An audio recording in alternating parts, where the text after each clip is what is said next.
Gelombang penolakan terhadap rencana Presiden Amerika Serikat Donald Trump untuk mengambil alih Greenland terus meluas. Pada Sabtu 17 Januari 2026, ribuan warga Greenland turun ke jalan di ibu kota Nuuk, Greenland untuk menyuarakan penolakan terhadap upaya Amerika Serikat menguasai pulau Arktik yang berstatus wilayah otonom Denmark tersebut.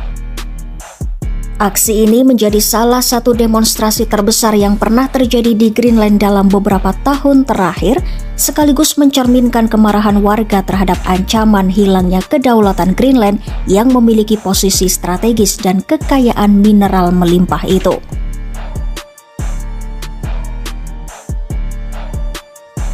Di Nuuk, ribuan demonstran memadati pusat kota dan sejumlah ruang publik utama. Massa membawa bendera nasional Greenland serta berbagai spanduk penolakan terhadap rencana Amerika Serikat. Yel-yel penentangan menggema di sepanjang aksi, menegaskan sikap warga yang menolak campur tangan asing. It was very important to show that Greenland says no to US annexion, and we don't want to be Americans in Greenland. Demonstrasi berlangsung tertib dengan pengamanan aparat setempat. Warga dari berbagai latar belakang terlihat bergabung dalam aksi, mulai dari generasi muda hingga warga lanjut usia. Aksi ini mencerminkan kekhawatiran mendalam masyarakat Greenland terhadap ancaman hilangnya kedaulatan dan identitas mereka. Pesan yang disampaikan massa relatif seragam. Warga menegaskan bahwa Greenland tidak untuk dijual, dan masa depan pulau tersebut harus ditentukan oleh rakyat Greenland sendiri. It's very important to show America that we are a united people and Greenland is not for sale.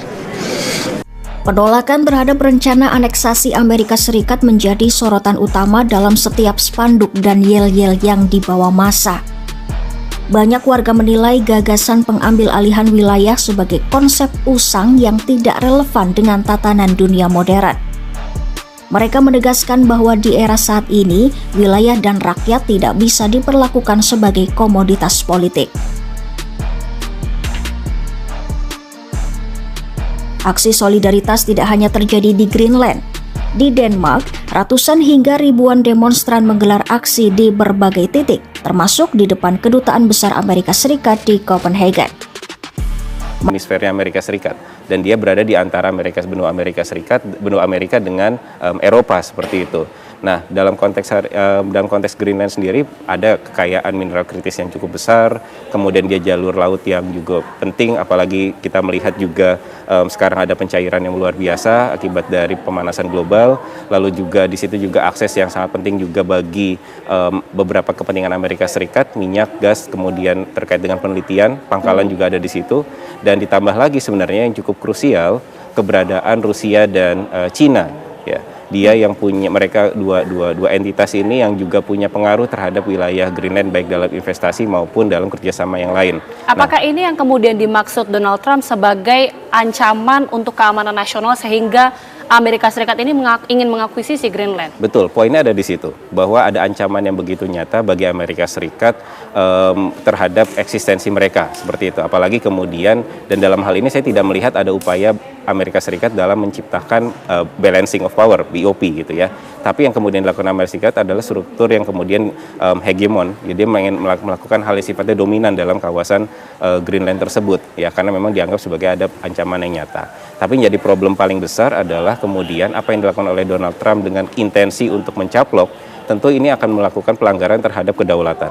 Nah, ini yang kemudian akhirnya dunia internasional sebenarnya harus mengkritisi dan bertindak secara serius terhadap apa yang dilakukan oleh Trump, seperti itu. Dan saat ini kita lihat bahwa Presiden Trump ini juga mengancam akan menaikkan pajak masuk ke Amerika Serikat menjadi 20% kepada negara-negara aliansi NATO sendiri. Betul. Ini tindakan gertakkah menurut Mas Agung atau memang betul-betul akan terjadi, dan bagaimana kira-kira sikap NATO ini? Apakah sudah mulai melunak karena ancaman ini? Pola yang kemudian selalu dilakukan oleh Trump tidak hanya terhadap Greenland tapi juga kawasan-kawasan lain adalah tindakan yang biasanya sangat ekstensif dan maksimal biasanya. Ancaman yang diberikan adalah maksimal. ya, kasus Iran kemarin, penggulingan rezim dan segala macam, isunya isu yang sangat maksimal, dan termasuk dengan Greenland, isu paling besar adalah yang pencaplokan. Tapi kemudian dia akan, ini kan bagian dari political bargain-nya Trump sebenarnya, ya, dia akan meminta sesuatu hal yang, kenapa tadi saya menggunakan istilah di awal adalah diplomasi koersif. Diplomasi koersif itu memang menggunakan ancaman-ancaman yang begitu nyata agar pihak lain itu merubah sikapnya agar lebih melunak, seperti itu. Yang kemudian didorong memang biasanya sangat-sangat ekstrim. Tapi dia akan, biasanya kalau dalam diplomasi itu kita mengenal yang namanya maximum demand dan minimum demand. Maximum demand-nya apa, tapi Trump biasanya akan kemudian mengulur sesuai dengan perjalanan waktu seperti itu. Termasuk dalam konteks tarif itu adalah bentuk tekanan, dan uniknya adalah tekanan yang diberikan adalah sifatnya sangat personal terhadap negara masing-masing. Betul, bukan terhadap persatuan NATO-nya. Artinya negara-negara ini mulai berpikir ulang, memikirkan kondisi keamanan negara mereka sendiri. Betul. Itu yang kemudian memang didorong oleh yang diupayakan oleh Trump. Tapi kita akan melihat dalam konteks yang lebih besar adalah bahwa memang ini adalah bentuk ya erosi terhadap kedaulatan, ancaman terhadap hukum dan norma internasional. Bagaimanapun juga adalah Greenland, dia adalah wilayah yang berdaulat seperti itu, ya, di bawah kerajaan Denmark, walaupun dia adalah sebuah wilayah yang sifatnya otonom. Nah, tapi rasa-rasanya kemudian dalam beberapa waktu ke depan ada hal yang kemudian kalau saya melihat ada persepsi ancaman yang pengen disamakan antara Amerika Serikat dengan negara-negara NATO, ya. Ketika Amerika Serikat melihat keberadaan China dan Rusia sebagai ancaman yang nyata, existential threat, hal itu juga kemudian pengen didorong terhadap negara-negara NATO agar punya persepsi ancaman yang sama seperti itu, dengan melihat strategisnya wilayah dari Greenland itu sendiri. Oke.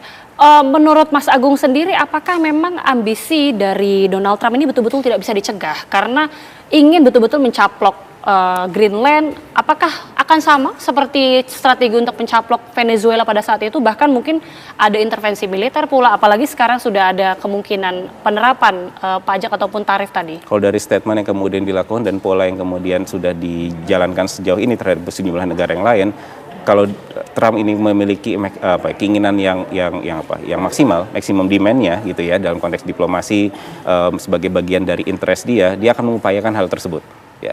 Jadi ada kemungkinan, saya punya keyakinan dia tetap akan mengupayakan hal tersebut. Cuma memang problemnya adalah ketika mengupayakan hal tersebut, dia tetap akan membuka ruang untuk duduk dalam meja perundingan. Kemarin kita sudah melihat sebenarnya ada pertemuan antara Menlu Greenland, Menlu Denmark dengan Amerika Serikat, ya, di Gedung Putih. Di Gedung Putih, betul, seperti itu. Tapi kemudian walaupun itu bersepakat untuk tidak bersepakat, tapi kemudian mereka membentuk yang semacam kelompok kerja. Artinya sebenarnya ruang-ruang diplomasinya seperti halnya saya melihatnya Trump ini melihat hubungan internasional ini seperti halnya sesuatu hal yang benar-benar transaksional, gitu ya. Ada cost and benefit, ya. Seperti halnya seorang, ya, background Trump adalah seorang businessman, gitu ya. Bahkan mungkin melihat keberadaan teritori itu seperti halnya sebuah properti mungkin, ya, gitu ya. Jadi gaya-gaya yang kemudian dilakukan ini benar-benar sangat-sangat transaksional, tapi tetap membuka ruang-ruang dalam konteks diplomasi tadi. Termasuk dalam poin tarif misalkan. Dalam konteks kita beberapa waktu belakang ketika semua negara-negara diberikan besaran-besaran tarif, kita melihatnya seperti halnya harusnya seolah-olah dunia internasional given gitu ya, harus nurut sama Trump. Tapi ternyata ketika semua mulai melobi segala macam, ruang-ruang diplomasi tetap dibuka seperti itu. Nah, dalam konteks Amerika Serikat, struktur dominannya tetap akan terlihat, tapi di sisi yang bersamaan sebenarnya kita akan melihat bahwa prosesnya dia akan tetap pengen mendorong pihak-pihak lain untuk ya melobi dia.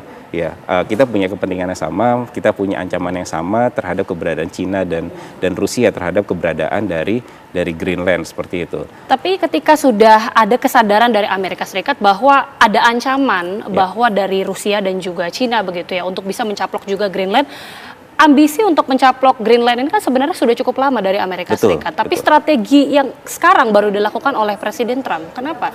Dalam formulasi kebijakan luar negeri itu biasanya ada 3 faktor yang memberikan signifikansi penting.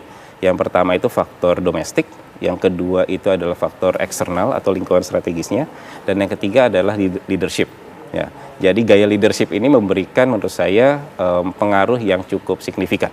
Ya, terlebih dengan kemudian melihat Donald Trump ini dengan paham maganya Make America Great Again, ya, paham America First, yang ingin menunjukkan secara nasional sebenarnya secara domestik bahwa saya hadir untuk memberikan keamanan nasional. Saya hadir untuk memberikan dan mengedepankan kepentingan nasional Amerika Serikat seperti itu, dan memberikan persepsi bahwa ya keberadaan Amerika Serikat ini seperti halnya seperti polisi dunia.